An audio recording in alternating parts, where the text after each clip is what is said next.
She was all the way slumped. Her arms and her head were hanging, and she had long.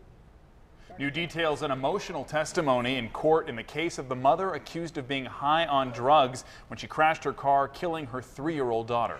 10 News reporter Riel Creighton is at the courthouse in El Cajon, and Riel, tears were flowing in the courtroom. Absolutely, Ariel and Kim, that mother broke down pretty much all day inside the courtroom. At the center of this case is whether or not she was high on drugs at the time of the crash. Prosecutors said she had drugs in her system. A witness testified she saw her take something at the scene. From almost the moment she walked into the courtroom, Brandy Teague couldn't stop crying, sometimes crying out as witnesses described the crash that killed her 3-year-old daughter.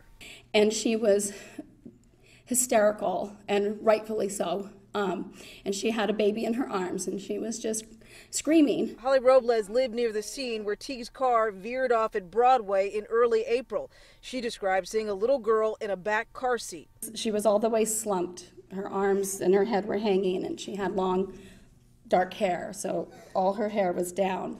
Prosecutors argued Teague was high on a cocktail of numerous drugs, including meth and morphine, when she crashed her car into a light pole with her 3 children inside.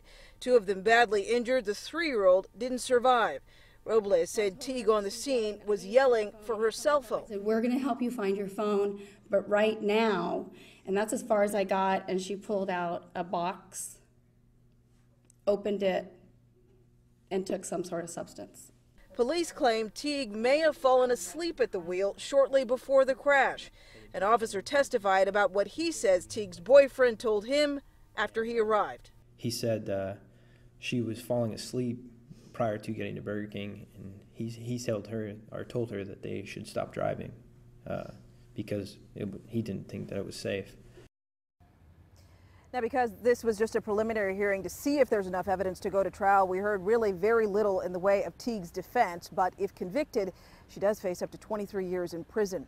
We're live in El Cajon tonight. Riel Creighton, 10 News.